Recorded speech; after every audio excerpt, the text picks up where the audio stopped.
Hello and good afternoon, ladies and gentlemen, boys and girls. Welcome, everybody. It's really good to have you here at the beautiful Rasmussen Theater in the National Museum of the American Indian. You're in for a treat today. As part of our Indian Summer Showcase series, we're going to be presenting Mr. Arvel Bird today, both at a noon concert and then later on this afternoon at 5 p.m. He'll be in concert again. So if you enjoy this concert, which I'm sure you will, please tell your family and friends to come and join us for the 5 p.m. And just so you know, the concerts will be live webcast, so family and friends at home will be able to watch it live, and then after that it will be archived. So if you want to check out this concert that you've been to after you've been here, there's a link on our website, americanindian.si.edu, that can give you that information. So we thank you all for being here. I just want to remind everybody of all the kind of usual theater etiquette. You know, you're at a live performance. Mr. Arvel Bird does welcome photos. If you want to take any photos during the performance, you're welcome to do that. We just ask you to do that respectfully so you don't make any of your neighbors cranky. And then after the program is over, the program lasts about an hour. After the program is over, outside in the lobby, there are some CDs for sale, and Arvel is happy to meet and greet folks out in the lobby afterwards. If you'd like to shake his hand and say hello, or have him sign a CD or whatever, you're welcome to do that. We do ask that after the concert you do head outside and nobody tries to enter on stage, please. Also, please know that we do a lot of programming here at this museum. This Saturday we have our final concert for the Indian Summer Showcase. It's featuring a band called Bamyua, and they are from Southwest Alaska. Bamyua means encore in the Yupik and Chupik languages. So please, if you're available Saturday, come check out. They'll be doing a noon program featuring some programs around the Eskimo Olympics, and then a 5 p.m. concert, and that concert will be outside on our Welcome Plaza. And you can always check out our upcoming programs on our website online. So, as I mentioned, we have Arvel Bird, and he will be performing with a very dear friend of his wife, Kimberly Kelly.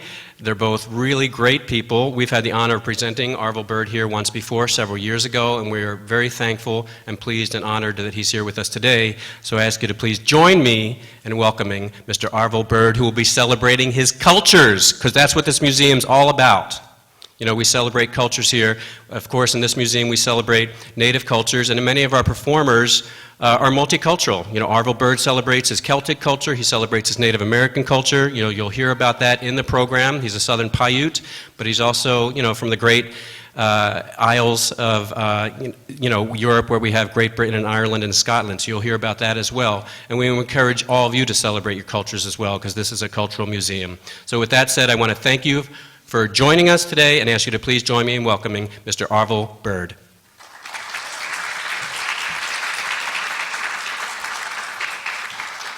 Thank you, Vincent. And welcome. It's good to be back here. Has been a few years. I see some familiar faces and some new ones as well. And you new young fans, too. We always like the young fans. And my daughter's here. Where's Shaylita? Where's Shayla? Oh, over here. There she is. She's a resident of Washington, D.C. and a professional political photographer. We're glad to gonna have some lunch afterwards. Good to see you.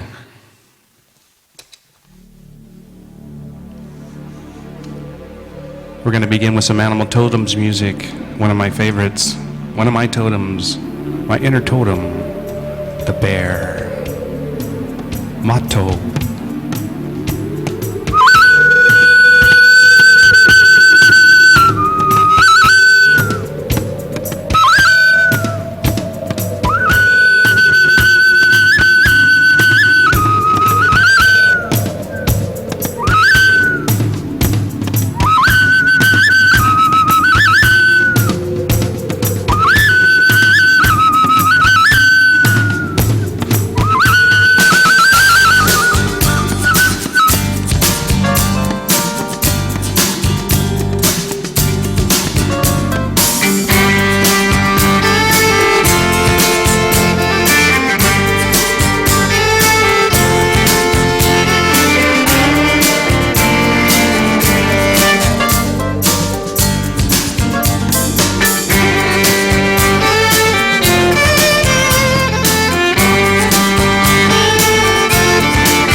My toad.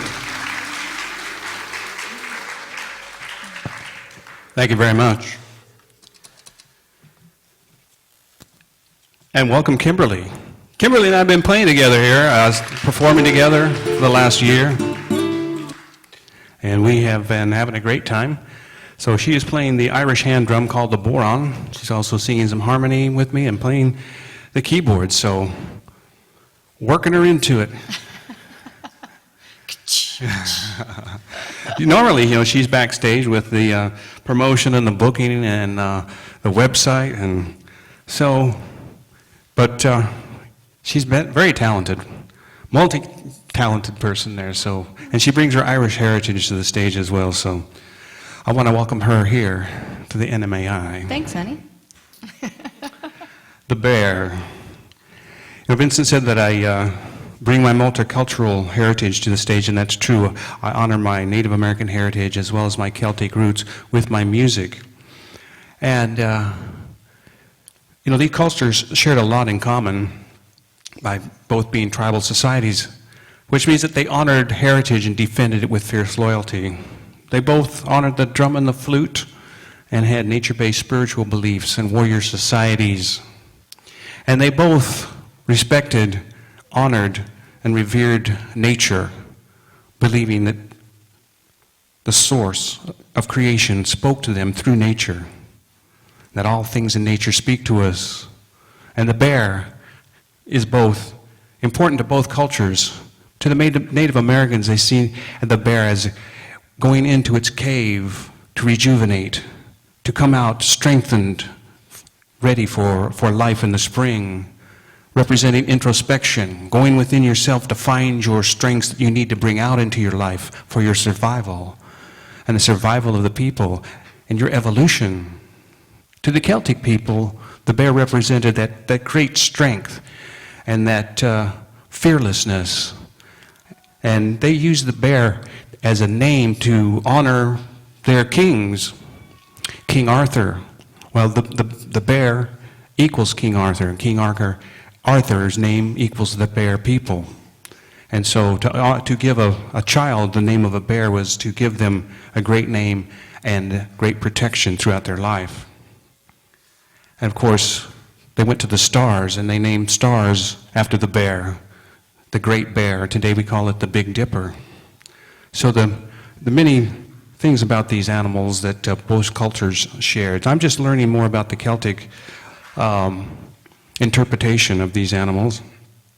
But since we're here at the Native American Museum and they're honoring the horse culture, I'm wearing my horse shirt. This is a Pungo shirt. This is my fiddle is named Pungo. And this is a shirt made for me by Suzanne Bartholis out of Florida. And doesn't she do a fantastic job? I just love it. So we're going to do a song about the horse.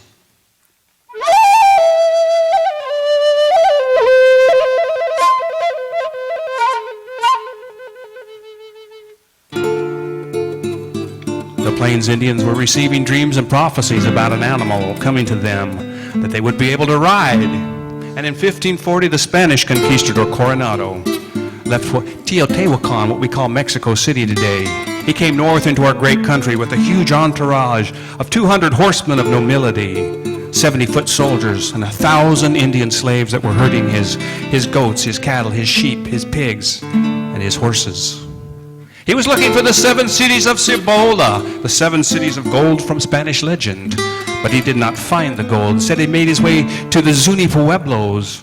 He looked for the gold and stole everything from them that he could, and they told him the gold is out east, just to get rid of him. So he went east, but he did not find the gold. Instead, he found the buffalo. After nothing but days and weeks and months of buffalo, he was thrown from his horse and injured, and returned to Mexico broken and disheartened.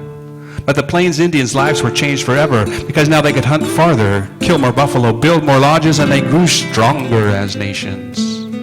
But many, like the Blackfeet, Lakota, had no word for this animal. The Blackfeet would call it Tashunka, big dog, or elk dog.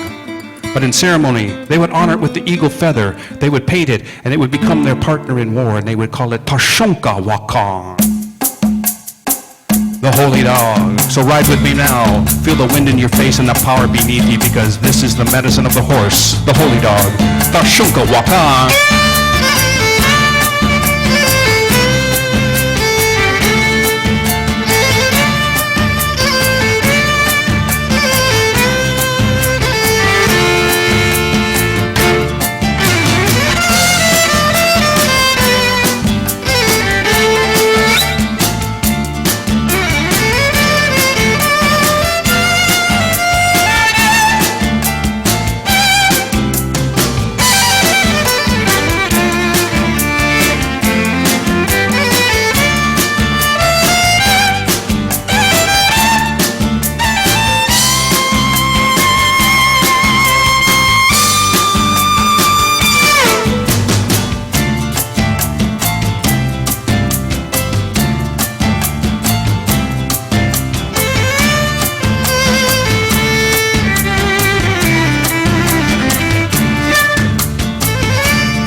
Horse represents power and freedom and independence. If you love the horse, his message for you is to find your personal power or reclaim it and break old habits that no longer serve you so that you can learn to walk in a new way. That is the medicine of the horse, the holy dog. Tashunka waha.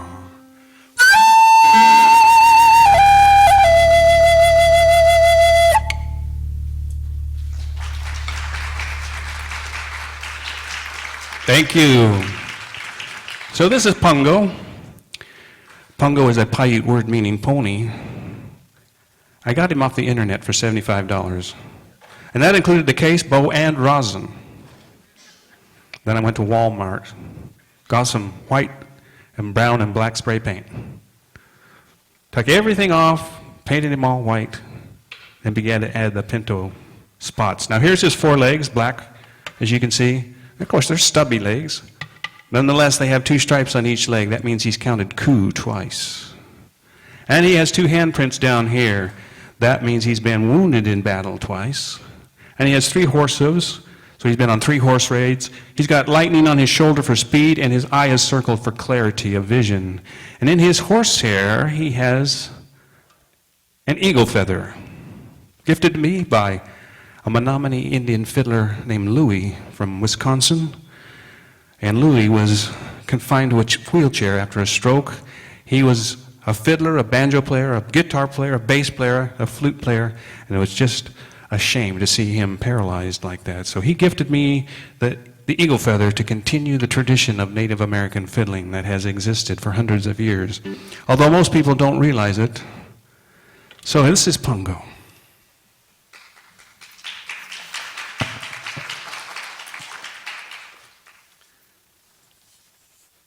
My Native American flutes that I brought here this morning, most of them, well, all of them except one, I'll show you that one later, are all made by one man in Phoenix, Arizona. His name is Pat Heron. For some reason, I like people with bird names. Must be because of my last name. Anyway, Pat makes these fantastic flutes, and I chose his flutes to perform with because, number one, they're in tune with concert instruments, which is important to me because I'm a contemporary Native American musician, having studied classical music for years in college.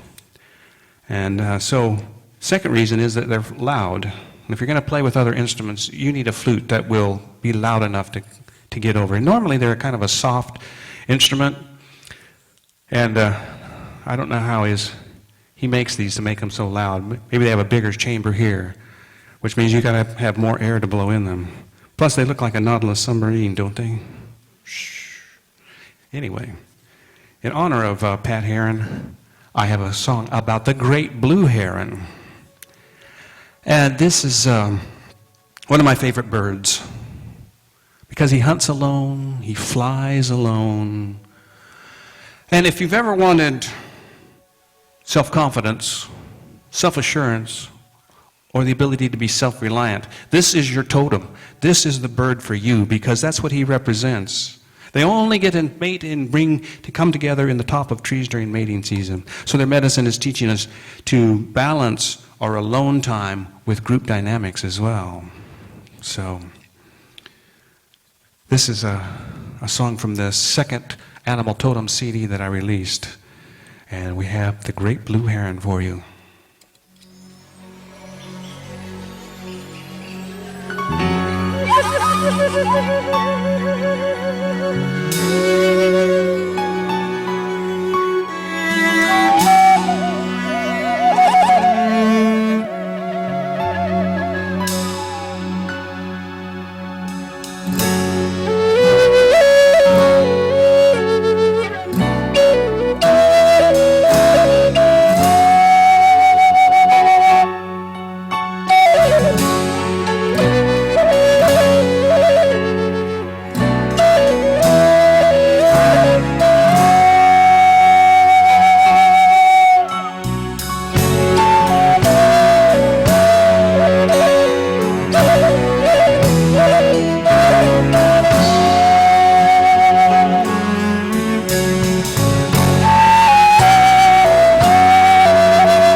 Thank you, the great blue heron.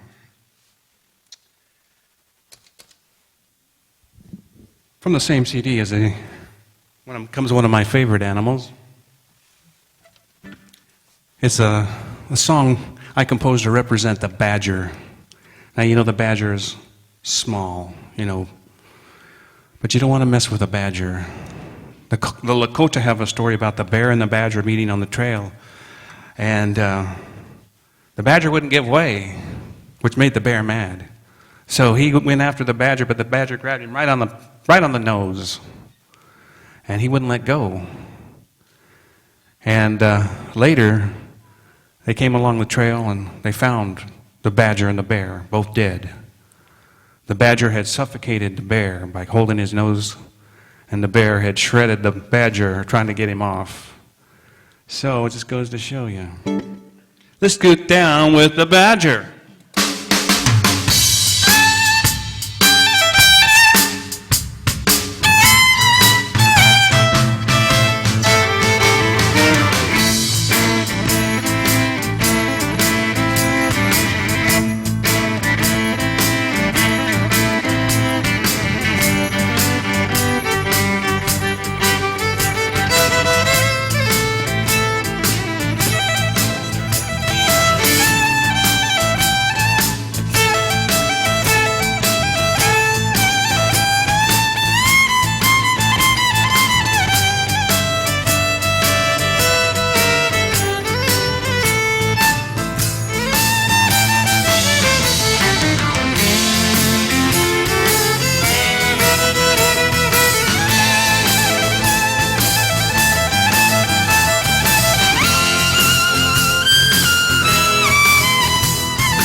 Okay, the badger's small, but he's fierce. He never backs down and he never gives up. His medicine is about the power of expression, the magic of a word, the power that a story has to change a life. And he lives underground, teaching us to look beneath the surface of things and people to know the truth. Here's the Native American flute and the badger boogie.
Oh, yes.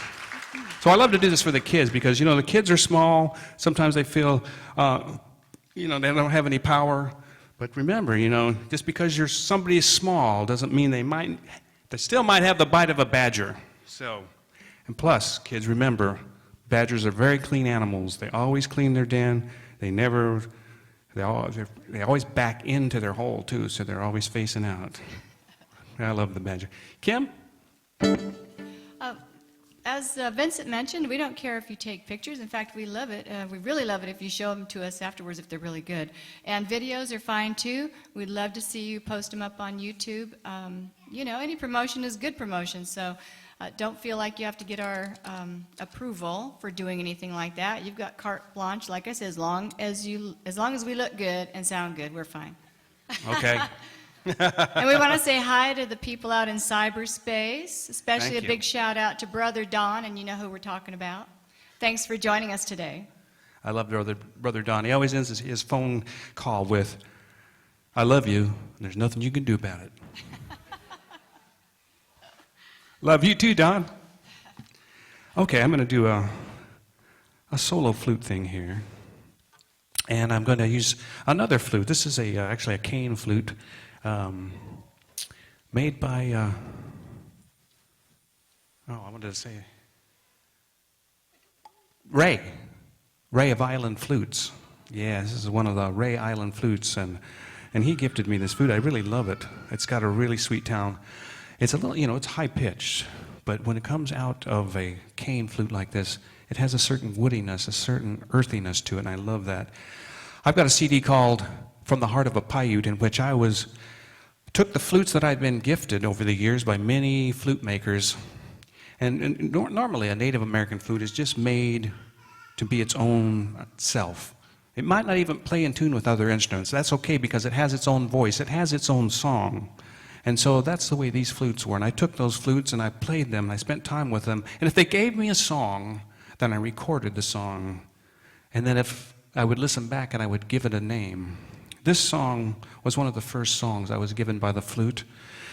And I gave it the name Warrior's Lament because there's a change up in the middle of the song. I envisioned an aging warrior, a person that has faced adversity and danger in their life, but gone ahead in spite of that without regard to his or her own personal safety for the help, well-being, and protection of other people.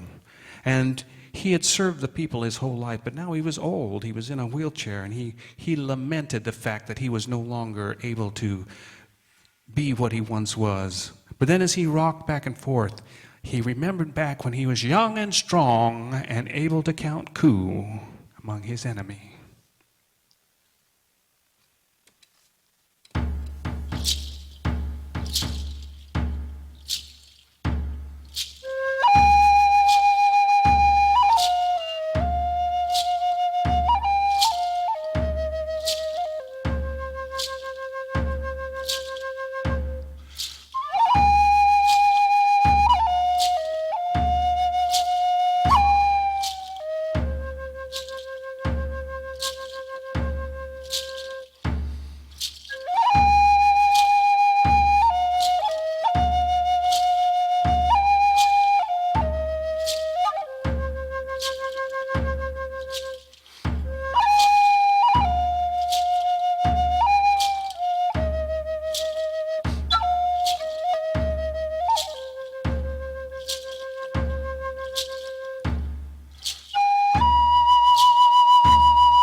The Warrior's Lament. Thank you very much. Now remember, that you do not have to carry a weapon to be a warrior. Anyone in this room can be a warrior if you're willing to be of service to the people, to be of service to your village. Today, your village can be as small as your family, or it could be your job, your school, your office, your campus, your church, your organization, whatever it is. You can become a warrior for that group and serve them. Now, I'd like to do a song here with a new hand drum I've been gifted. I was recently in Dallas, Texas, or Fort Worth, Texas, playing for the, was it BNSF Railroad? BNSF Railroad, I got it right. And it was, they were, Native Americans work for the railroad, and so they were doing a heritage day for the Native Americans, and I got to perform. There was some dancers and drums and singing, and at the end they gifted me this wonderful drum. So I just wanted to, I've kept the tag on it because I wanted to tell everyone who made this drum. And so if the cameras can zoom in on this drum, that would be great. Because it was made by Lynn Wozniak. Lynn Wozniak. See, I don't have my glasses. Lynn Wozniak. He has a business called Sweet Medicine Drums. And he is a Standing Rock Sioux Indian. And I'm trying to think, the horse. I want to tell you about the horse because this is so cool. This is the coming of the horse. I need my glasses. Hold on. I have my glasses. You're lucky. See what it's like? Okay. The design shows the coming of the horse from the European world to the Indian world. The blue wavy line is the ocean across which the horse traveled. The blue points represent a camp circle of teepees, and the black circle is the Indian world, the hoop of life. So isn't that beautiful? Sweet Medicine Drums from Taos, New Mexico. So,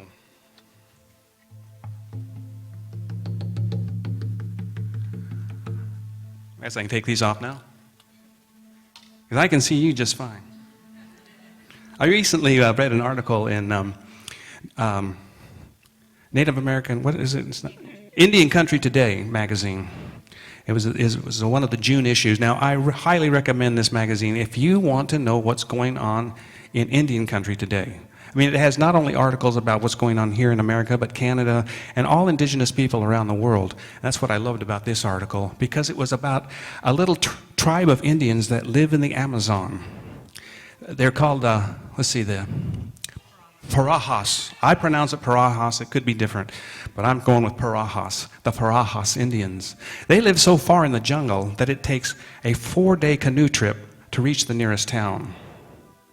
They were first discovered by the Portuguese missionaries back in the 1500s, but they resisted becoming Christianized.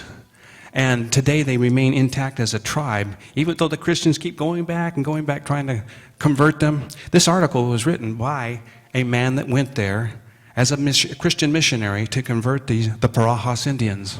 And you know what? After 3 years, he was converted to them. He learned new values.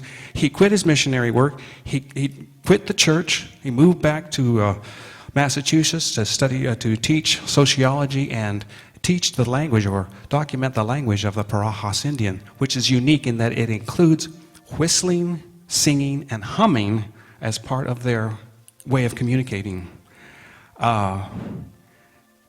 These people are amazing because they live in the now.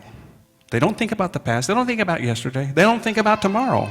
They hunt, they fish, they share their food, they laugh, they talk, they gossip, and they sleep happy. In fact, he described them as extraordinarily happy people. And there's a whole tribe of people that are self-empowered. They're not trying to be like anybody else. They don't want to be like anybody else. They are proud of who they are. They love their culture. And what's surprising is they don't have any stories or myths or legend about their ancestors, which is kind of unusual, but to live in the now, you really don't need those. And so,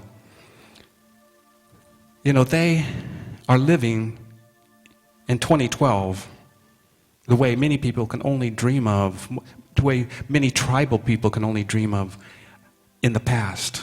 And that's where this next song comes into play. I was introduced to this song by a good friend of mine in St. Petersburg, Florida. Her name is Deanna. And she loved this song. Now I love it too. Written by Jesse Colin Young. It's a little known song.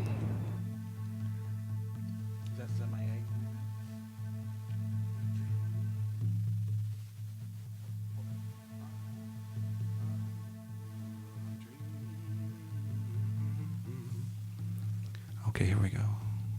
It's called Before You Came. It's probably written about the 1700s. I dream.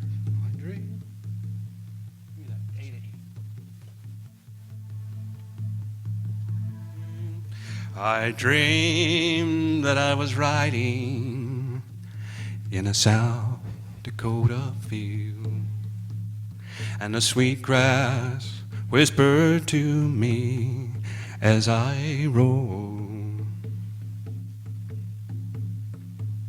The sun, it was at midday, it shone hard across my face, and the land lay still in grace before you came. I can't get the melody.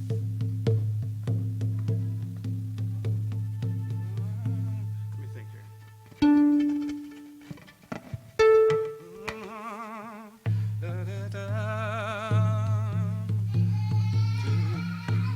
Two of my closest brothers, we were riding side by side as we watched a golden eagle fly in circles in the sky.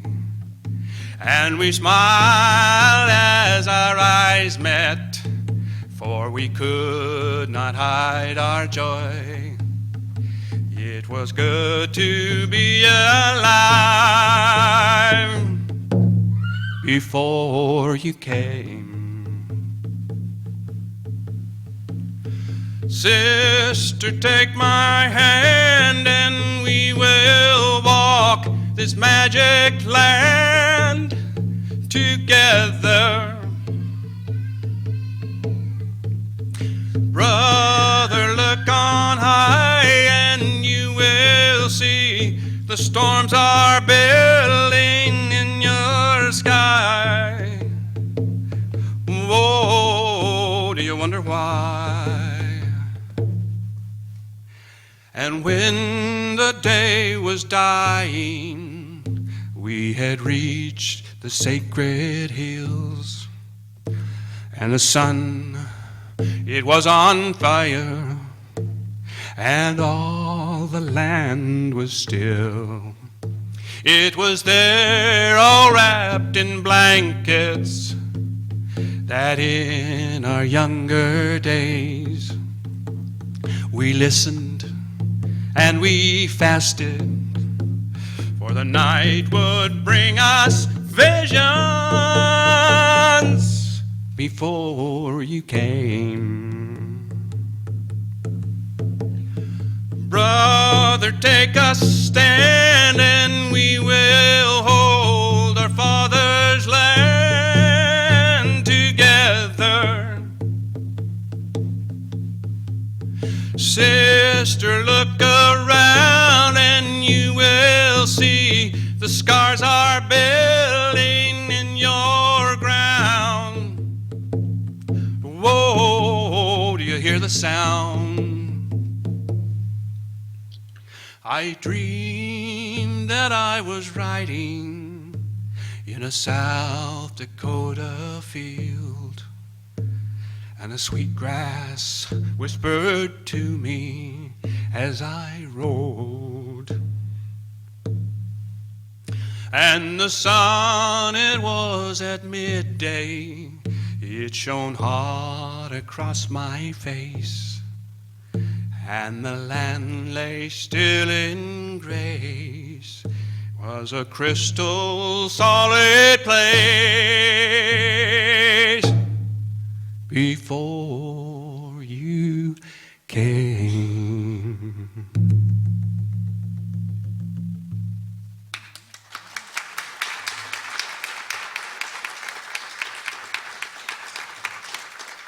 All right.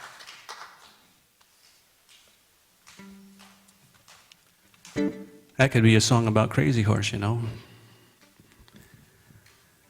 Talking about the sacred hills and the scars on the land, which are the mines. The people were digging holes into the ground there to find gold. I have a song about Crazy Horse from a CD called Ride Indian Ride. It's about the same time frame. But it's about a battle in which, for the first time, Crazy Horse became a leader, a war chief. He was chosen to lead a small group of decoys to lure the army into a trap that the Cheyenne and Lakota were going to set. Now, this battle took place 10 years before the Battle of Little Bighorn, but it was also a decisive victory for the Lakota and the Cheyenne nations. It was the first time they actually fought like the U.S. Army. Before that, you know, the young braves, when they would go into battle, when they would fight against tribes, it wasn't always about killing your enemy. It was about proving one's bravery and courage. It was about counting coup. It was about earning that eagle feather. But they began to see that fighting an organized army like the U.S. was more about body count than it was about proving bravery. So the warrior society called the Akasita would hold back the young braves from rushing out and getting themselves killed so that they could fight as a unit. Now, this battle took place in the dead of winter when it was so cold. The Lakota referred to it as the month of popping trees. And imagine riding bareback on a horse without horse hooves on icy slopes, maintaining your balance while you shoot your rifle without holding onto your horse. You know, you and your horse have to become one at that point. And the horse is very intuitive. And if you have a good enough, close enough relationship with your horse will know what you want to do. The Army refers to this battle, however, as Fetterman's defeat because it was under the command of Colonel Fetterman that nearly 100 soldiers were led 5 miles away from the safety and reinforcements of their fort. He disobeyed orders not to go more than 2 miles. But he was a man that had boasted before that he could take 100 soldiers and ride through the heart of Lakota territory, and with a month they'd all surrender to him. So you can imagine when he saw 10 little Indians keep getting away, that he would keep going and going and going and going out of frustration and anger. Now the Lakota refer to it as the battle of 100 in the hand because of the vision a medicine man had in which he saw 100 bluecoats fall into the hand of a Lakota. That wasn't his first vision, though, you know. His first vision was he saw 5 soldiers. They said, that's not enough. Go back and have another vision. So he came back and said, okay, I saw 20 soldiers. That's not enough. Go back and have another vision. Well, finally he came back and he had 100 soldiers, and that was enough for them. Now, in the beginning here, I'm going to speak some words in my native language of Southern Paiute as I understand them. And in these words, I'm going to say to you, hello, Indian people. How are you? Thank you for coming. Now sit closer and listen to my song.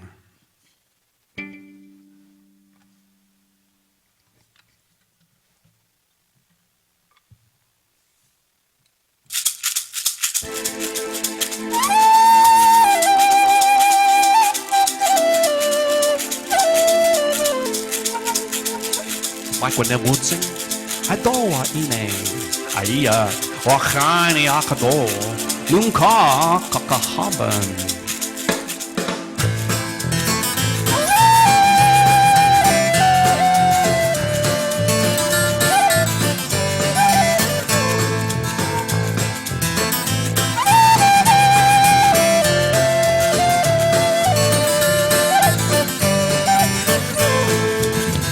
On the Bozeman Trail in the Powder River Country, near Buffalo Creek in the Bighorn Mountains, Fort Phil Kearny stood in clear violation of Lakota Treaty.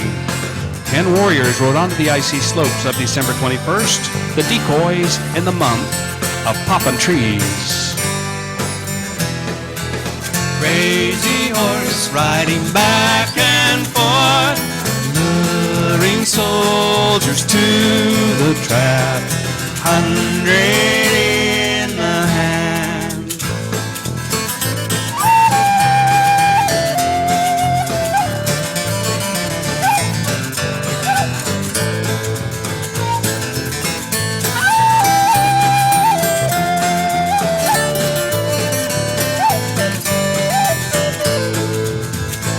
The Lakota warriors were, his enemies are afraid of his horses, American Horse, He Dog, Lone Bear, and Little Hawk, the younger brother of Crazy Horse.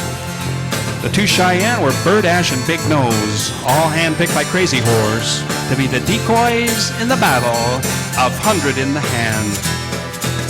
Crazy horse riding back and forth, luring soldiers to the trap, 100 in the hand.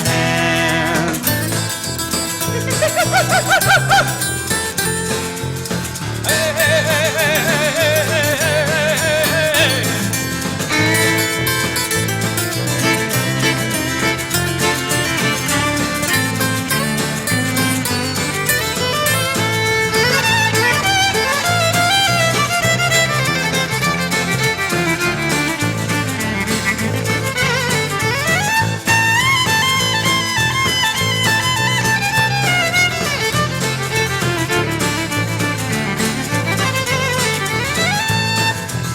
He hunted here as a boy and a man, the shining mountains, the Powder River. Then miners came and brought the wagon wheel in the heart of everything, the Black Hills. Crazy horse riding back and forth, luring soldiers to the trap, 100 in the hand.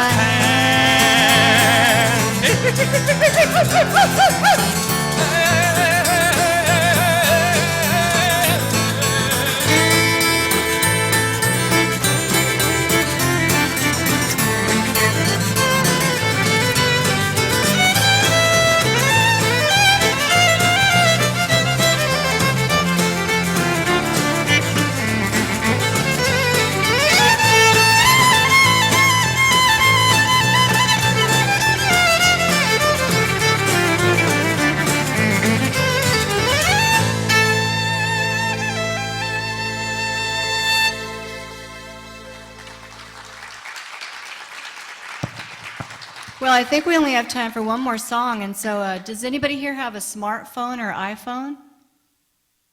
Anybody? Smartphone, Android, iPhone? Oh boy, looks like we got here just in time.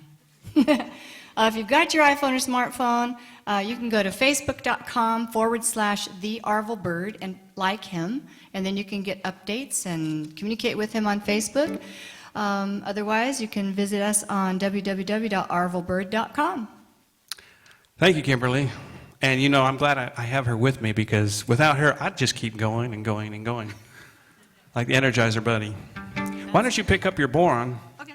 And we'll wind things up here with a song to honor the Celtic side of my heritage and Kim's heritage, and do a song from our Celtic CD called Celtic Nation. And this is one that we love to do, and the critics have dubbed it, they've called it orchestral rock. And we call it Fire and Stone.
Thank you. There'll be more Celtic music at 5 o'clock, so come on back.